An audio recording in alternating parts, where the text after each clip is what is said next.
কাইফ আরো কিছু বলতে নেবে তার আগে বলা নেই কওয়া নেই হুট করে একটা মেয়ে কেবিনে ঢুকে পড়লো। সেটা বড় কথা নেই, সব থেকে বড় কথা হলো সে হুট করে কাইফকে জড়িয়ে ধরলো। মিমি বিস্ফোরিত চোখে তাকালো। কে হে মেয়ে, হুট করে কাইফের ওপর চড়ে বসলো কেন? জামা কাপড়ের হাল দেখো। ছি, মিমের নিজেরই লজ্জা লাগছে। তার মনে হলো বাচ্চারা যেমন ফ্রক পরে তেমনটা পড়েছে, তবে তাকে দেখতে একদমই অশ্লীল লাগছে। মিমির রাগ হচ্ছে, প্রচুর রাগ হচ্ছে। সে তার হাতে থাকা কাগজ দুমড়ে মুচড়ে শেষ করে দিচ্ছে, যেন সে তার সামনে থাকাই অভদ্র মেয়েটাকে মোচড়াচ্ছে। মেয়েটা কায়েবকে ছেড়ে দিয়ে বলল, hey Kayaf, how are you? I miss you so much. Kayeb মেয়েটাকে দেখে বলল, ওহ জেসি, এটা আমার অফিস, এভাবে কেউ জড়িয়ে ধরে? আরে ছাড়ো তো কায়াফ, কে আছে এখানে? জড়িয়ে ধরেছি তো, কি হয়েছে? কায়েব আর চোখে মিমির দিকে তাকালো। মিমির রাগে ঘন ঘন শ্বাস ফেলছে। সে জলজ্যান্ত একটা মানুষ এখানে দাঁড়িয়ে আছে, আর এই মেয়ে বলে কিনা এখানে কে আছে। কায়েবের তাকানো দেখে জেসি মিমির দিকে তাকালো, কেমন যেন মুখ কুচকালো, বলল, ও তুমি আছো, সরি আমি খেয়াল করিনি। আসলে কায়াফ সামনে থাকলে আমার আশেপাশে কারোর দিকে খেয়াল থাকে না। কায়াফ কে? আমার পিয়ে মিমি। ইস কেমন খ্যাত মার্কা, তুমি এমন পিয়ে রেখেছো কেন? কায়েব কিছু বলল না দেখে মিমির রাগ তরতর করে বাড়তে লাগলো। কায়েব তাকে পিয়ে বলে পরিচয় দিল। মিমি তার আর কিছুই হয় না। জেসি আবারও বলল, এই পিয়ে, যাও তো আমার জন্য কফি নিয়ে এসো। সুগার দেবে না, okay? Now go and leave has alone. Mimi কায়েবের দিকে কটমট দৃষ্টিতে তাকিয়ে চলে গেল। যাওয়ার সময় দরজাটা শব্দ করে লাগিয়ে দিল। কায়েব বুঝলো তার রাগের পরিমাণ, বুঝেও সে চুপ রইল। জেসি মুখ কুচকে বলল, দেখেছো কেমন ম্যানারলেস গার্ল, এভাবে কেউ দরজা আটকায়? তুমি চুপ আছো কিভাবে? আমি হলে ঘাট ধরে বের করে দিতাম। কায়েব জেসির কথা দাঁতে দাঁত চেপে সহ্য করে যাচ্ছে। ওসব কথা বাদ দাও জেসি, বলো তুমি কবে দেশে এসেছো? আমি গতকাল এসেছি, আর আজ তোমার সাথে দেখা করতে চলে এসেছি। তারা আরো টুকিটাকি কিছু কথা বলল। জেসি কায়েবের এক প্রকার ফ্রেন্ডই বলা যায়। সে আমেরিকায় পড়াকালীন আলাপ হয়েছিল। জেসির জন্মস্থান বাংলাদেশ হলেও তারা সেখানে সেটেল। জেসি মাঝে মধ্যে বাংলাদেশে আসে, এখানে তাই পৈতৃক বাড়ি আছে। জেসির গায়ে পড়া স্বভাবটা খুবই অসহ্যকর লাগে কাইফের, তবু বন্ধু বলে কাইফ তাকে সহ্য করে। কাইফ বারণ করা সত্ত্বেও জেসি তার গায়ে পড়া স্বভাবের মধ্যে কোনো পরিবর্তন আনেনি। আসলে আমেরিকান কালচারে মানুষ হয়েছে, এমন স্বভাব থাকা স্বাভাবিক। তবে কোন দিন যে সহ্যের বাঁধ ভেঙে যাবে সেদিন জেসি খুবই পস্তাবে। হতে পারি রোদ্দুর, হতে পারি বৃষ্টি, হতে পারি রাস্তা তোমারই জন্যে, হতে পারি বদনাম, হতে পারি ডাকনাম, হতে পারি সত্যি তোমারই জন্যে, হতে পারি গল্প তুমি কাছে টানলে, হতে পারি জানলা এ হাওয়া ও তোমার কারণে, শুধু তুমি চাও যদি সাজাবো আবার নদী, এসেছি হাজার বারণে, শুধু তোমারই জন্যে। ব্যালকনির রেলিং ধরে আনমনে গান গাইছে মিমি। তার মন ভীষণ খারাপ। জেসি নামক সমস্যা তাদের জীবনে এসেছে তার এক সপ্তাহ হয়ে গিয়েছে। এই এক সপ্তাহ কাইফ জেসির সাথে ব্যস্ত ছিল। মিমিকে যেন সে দেখেও দেখতো না। মিমিও চুপ আছে, কি করবে সে? যেখানে কাইফ এই বিয়েটাই মানে না, সেখানে মিমির কিছু করা সাজে না। কাইফ নিজে মুখে না বললেও সে জানে সে কাইফ বিয়েটা মানে না। অজান্তে মিমির চোখের কোণে পানি জমে। সে তো কাইফের প্রতি দুর্বল। প্রায় 4 মাস একসাথে থেকেছে। থাকতে থাকতে মিমির মনে কাইফের জন্য কিছু একটা তৈরি হয়েছে। অদ্ভুত এক অনুভূতি, গা শিরশির করা অনুভূতি। তাহলে কি অনুভূতিকে ভালোবাসা বলা যায়? মিমি তা জানে না। মিমি এক দৃষ্টিতে দূর আকাশের দিকে তাকিয়ে আছে। সে জানেই না কাইফ তার পাশে দাঁড়িয়ে তাকে গভীর দৃষ্টিতে পর্যবেক্ষণ করছে। কাইফ হালকা কাশি দিয়ে মিমির দৃষ্টি আকর্ষণ করার চেষ্টা করলো। সে সফলও হলো। মিমি হকচকিয়ে দুহাতে চোখের কোণে আসা পানিটুকু মুছে নিল। কাইফ তার দিকে তাকিয়েই থেকে বলল, তুমি কি কোনো ব্যাপারে আপসেট মিমি? না তো। সেই কখন থেকে আমি তোমার পাশে দাঁড়িয়ে আছি, তুমি টের পেলে না? কি ভাবছো এত? কিছু না। বলে সে রুমে চলে যেতে নিলে কাইফ তার হাত ধরে আটকে ফেলল। কাইফের ছোঁয়ায় মিমি চোখ বন্ধ হয়ে আসলো। কাইফ বলল, তুমি আমাকে ইগনোর করছো কেন?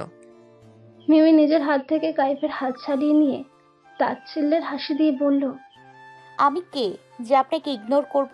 আর আমি ইগনোর করি বা না করি তাতে আপনার কোনো যায় আসে বলে মনে হয় না। আমি নিতান্তই একটা বাইরের লোক, শুধুমাত্র আপনার পিয়ে, এছাড়া কিছুই নয়। কাইফ শান্ত দৃষ্টিতে তাকিয়ে আছে। কথা বলতে গিয়ে মিমির গলা কাঁপছে, গলার স্বর আটকে আসছে। সে ঢোক গিলে বলল, এভাবে যখন তখন আমাকে ছোবেন না, আমি একটা বাইরের মেয়ে। এভাবে ছোঁয়া আপনার শোভা পায় না। আর রোজ রাতে যে আমাকে সোফা থেকে তুলে নিয়ে আসেন, এটা দয়া করে আর করবেন না। সোফা থেকে বিছানায় নিয়ে এসে কি বোঝাতে চান আপনি? আমি সোফাতেই ঠিক আছি, আপনার কোনো জিনিসের ওপর অধিকার নেই আমার। কাইফ মিমির কথা শুনে মোটেও বিচলিত হলো না। কাইফ যে রোজ রাতে তাকে সোফা থেকে তুলে নিয়ে আসে, মিমি কোনো একদিন টের পেয়ে গিয়েছে। মিমির চোখ ভেঙে কান্না আসছে। সে তৎক্ষণাৎ প্রস্থান করলো, সোজা ছাদে চলে গেল। সে কাঁদবে, খুব কাঁদবে। মিমি চলে গেলেও কাইফের কোনো হেলদোল হলো না, বরং সে ঠোঁট বাঁকিয়ে মুচকি হাসলো। সে জানে মিমির মনে কি চলছে। সে তো পড়ছে, অনেক আগে থেকেই পড়ছে। এখন মিমিও না হয় একটু পড়ুক, নিজের মনের কথা বোঝার চেষ্টা করুক। কাইফের মনে প্রশান্তির হাওয়া বয়ে যায়। সে খুব শীঘ্রই মিমির কষ্ট দূর করে দেবে। সেও যে কষ্টে আছে। এয়ারপোর্টে প্রচুর মানুষের আনাগোনা। কেউ কেউ দেশের বাইরে চলে যাচ্ছে, তাদের বিদায় দিতে এসেছে তাদের পরিবারের লোকজন। শিফাত আজ দেশের বাইরে চলে যাচ্ছে ব্যবসার কিছু কাজে। সে তার বাবার পরিবর্তে সেখানে যাচ্ছে। যে ছেলে বাবার অফিসে পা রাখে কি রাখে না ঠিক নেই, সেই ছেলে দেশের বাইরে বাবার কাছে সাহায্য করার জন্য যাচ্ছে। এটা ভেবেই সিফাতের বাবা মা প্রথমে অবাক হয়েছিলেন। সিফাতের মা ছেলের মাথায় হাত বুলিয়ে দিয়ে বললেন, কি হয়েছে বাবা? তুই হঠাৎ দেশের বাইরে যেতে চাচ্ছিস? বল আমাকে, তোর কি হয়েছে? উফ মা, আমার কিছু হয়নি। বাবা একা কত দিক সামলাবে বলো তো? আমি এখন থেকে না হয় একটু কাজে সাহায্য করি। সিফাতের মা ছেলের কথা তেমন বিশ্বাস করলেন বলে মনে হলো না। তবুও তিনি কিছু বললেন না। ছেলে যখন যেতে চাইছে তখন যাক। মাকে ভুলভাল বুঝিয়ে দিলেও সিফাত নিজে তো জানে যে কেন সে যাচ্ছে। সেদিন রিহা তাকে বলেছিল যে সে যেন তাকে তার মুখ আর না দেখায়, কিন্তু সিফাতের অবুঝ মন দেশে থাকলে শুধু রিহার কাছে যেতে চাইবে, তাকে এক পলক দেখার জন্য ছটফট করবে। এই অবুঝ মনকে সে বোঝাতেই পারে না, তাই তো দেশের বাইরে বাহানা দিয়ে চলে যাচ্ছে। সেখানে যেয়ে ইচ্ছে করলে তো আর রিহার কাছে আসতে পারবে না। তখন বেশ হবে, রিহাও তার মুখ দেখে বিরক্ত হবে না। সিফাত মাঝে মাঝে বুঝতে পারে না এক পিচ্ছি মেয়ে তার উপর কি জাদু করেছে, যে সিফাত ভয়ঙ্কর ভাবে তার মায়ায় জড়িয়ে পড়েছে, ভালোবেসে ফেলেছে পিচ্ছি মেয়েটাকে। সে বসে বসে এসব ভাবছিল, মেঘের কথায় তার ঘোর ভাঙল। না গেলে হতো না রে সিফাত। মেঘ তাকে বিদায় জানাতে এসেছে।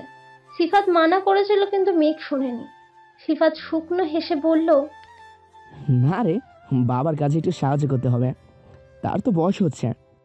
মেঘ মুখ গোমরা করে বলল, বাবা হতে চলেছি, ভেবেছিলাম বড় সড়ো একটা খাওয়া দাওয়ার আয়োজন করব, কিন্তু তুই তো চলে যাচ্ছিস, আর কিছুই করব না।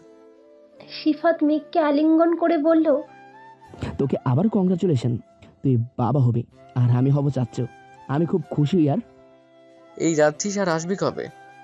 সিফাত মেঘকে ছেড়ে দিয়ে বলল, জানি না, দেখি কবে আসা যায়। মেঘ পুনরায় বলল। না গেলে হতো না রে।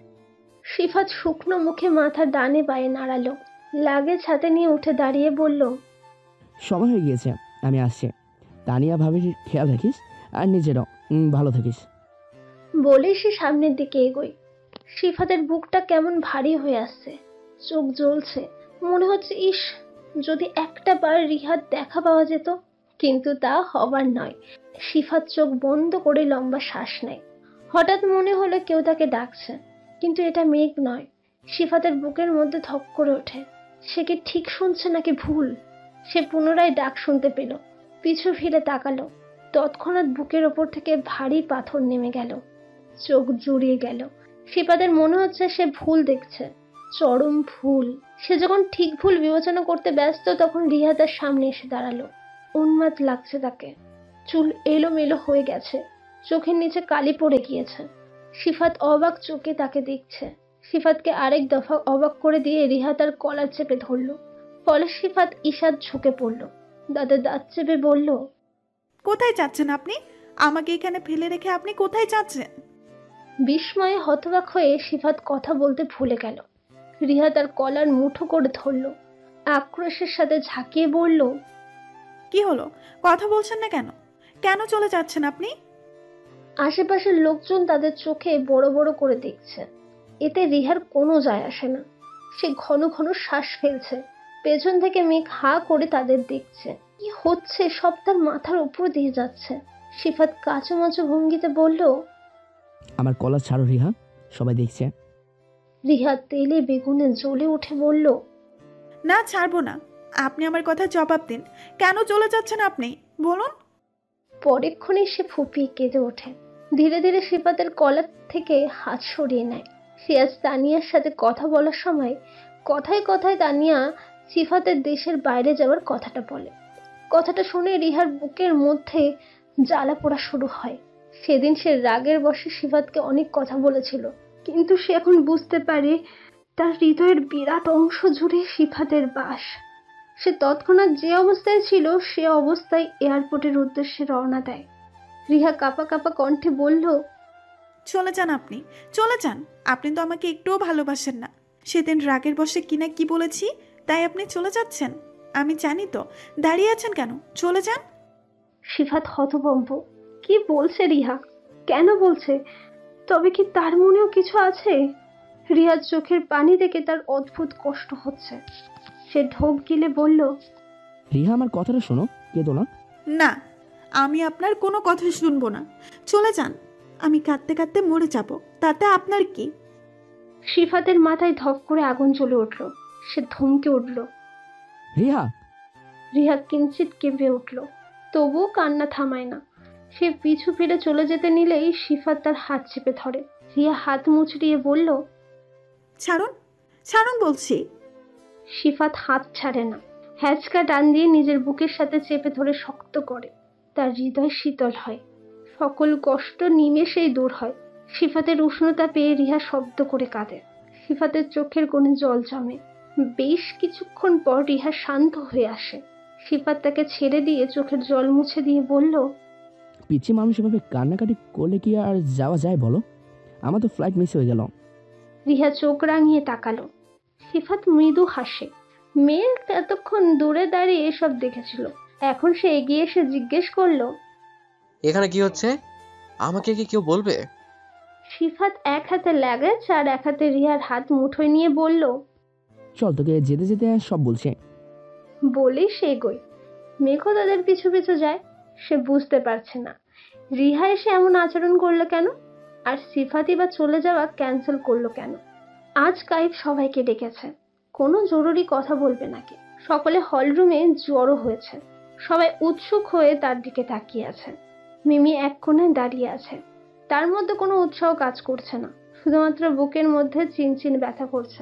সঙ্গে প্রচুর রাগ হচ্ছে, কারণ অ্যাজ ইউজুয়াল জেসি কাইফের গা ঘেঁষে দাঁড়িয়ে আছে। জেসি সেই কবে থেকে যে টপকেছে এখনো তার যাবার নাম নেই। সারা জীবনের জন্য থেকে গেল নাকি? থেকে গেলেই বা তার কি? কদিন পর তো কাইফের সাথে তার বিচ্ছেদ হয়ে যাবে। মিমির বুক ছেড়ে দীর্ঘশ্বাস বেরিয়ে আসে। তার ভাবনার মাঝে কাইফ বলতে শুরু করলো, লেডিস অ্যান্ড জেন্টলম্যান, আপনারা শুনে খুশি হবেন যে বিরাট অ্যামাউন্টের প্রজেক্টটা আমাদের সফল হয়েছে। ভালোভাবেই তার কাজ সম্পন্ন হয়েছে। আপনাদের সাহায্য এবং পরিশ্রম ছাড়া এটা কখনো সম্ভব ছিল না। আমি মন থেকে আপনাদেরকে ধন্যবাদ জানাচ্ছি। করতালিতে মুখরিত হয়ে উঠল হলরুম। সকলে বেশ আনন্দিত, তবে মিমি পূর্বের ন্যায় ভাবলেশীন। কাইফ হাত উঠিয়ে সবাইকে শান্ত হতে ইশারা করলো।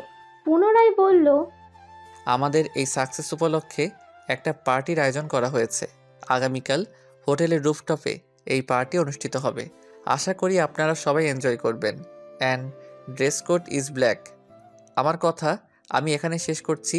ধন্যবাদ সকলকে। কাইফ চলে গেল। তার পিছু পিছু গেল জেসি। সকলে ধীরে ধীরে হলরুম ত্যাগ করলো। মিমিও নিজের ডেস্কে গিয়ে বসলো।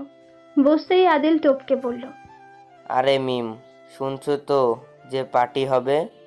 জি স্যার। আমি খুব এক্সাইটেড। তোমার আনন্দ হচ্ছে না? মিমি কি বলবে, তার একদমই কথা বলতে ইচ্ছে করছে না। সে জোরপূর্বক হেসে বলল, জি স্যার। কাল ঠিক সময়ে চলে আসবে কেমন? আমি তোমার জন্য অপেক্ষা করব। মিমি মাথা নাড়িয়ে সম্মতি দিল। আদিল চলে গেল। মিমি হাঁপ ছেড়ে বাঁচল। মাথা নাড়িয়ে সম্মতি দিলেও মিমি মনে মনে ঠিক করে নিল সে কিছুতেই পার্টিতে যাবে না। কাইফের সাথে জেসির ঘেঁষাঘেঁষি তার পছন্দ হয় না। হৃদয় পড়ে। আচ্ছা মিমু, তুই বাবুর খালামণি হবি নাকি চাচিমণি? মিমি উদাস মনে বসেছিল তানিয়ার কাছে। তানিয়া কনসিভ করার পর থেকে টক জাতীয় খাবার খুব খাচ্ছে। এখন সে বসে বসে জলপাইয়ের আচার খাচ্ছে। খেতে খেতে সে মিমিকে প্রশ্নটা করলো। মিমি তানিয়ার দিকে তাকিয়ে বলল,